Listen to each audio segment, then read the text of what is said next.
Flounder had watched the scene as it had unwrapped itself before him, laughing manically, but then he had seen Felicity and was now mesmerised.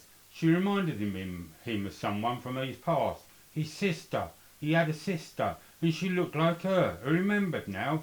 He had stopped laughing and was now a gurgling sound was issuing from his vocal cords, and then it turned to a sound of like an injured dog, and as Felicity approached the whimpering sound, following the burnt footprints in the grass, she could just make out Flounder in the shadows, who on seeing Felicity up close was experiencing floods of memories that were coming in gushes into his mind, memories of that Christmas when he had fallen from his bike, and just before his head had hit the pavement he had seen his parents and his sister running to help him, but then being hit by a busload full of clowns, and that last memory was his view from ground level of the sight and sounds of his family exploding over the front of the vehicle like a chance meeting between a pin and a blood blister, as lots of smiling faces looked out the back of the bus with their big red noses squished against the glass, and for some time since his sixth Christmas he had now remembered what love and happiness was, belonging to a family and feeling wanted.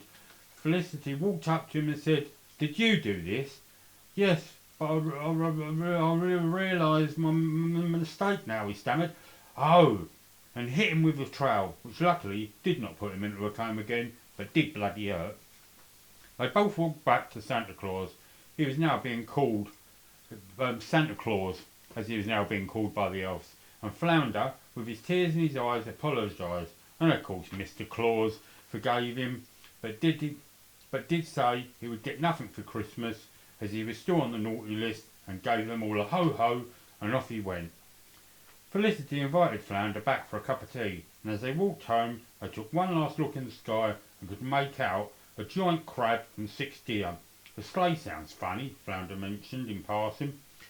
"No, that's Nan emptying her Maggie on the church again," Felicity smiled. "Well, it has been a very exciting night," Nan was heard to explain. In the morning, Flounder found a present from Santa, and on opening it, he found it was a model of a smiling clown, because Santa is not for the forgiving sort. Don't act surprised. Anyone who deprives a child from having a present by remembering a naughty deed they performed 9 months ago by writing it on a list is really not a forgiver.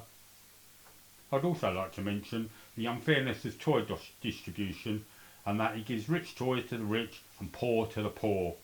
Come on, Santa, give us poor people yachts, or at least a pony, and that way, if we haven't got cash for riding lessons, we can at least slaughter them and make burgers to feed our children. Happy Christmas.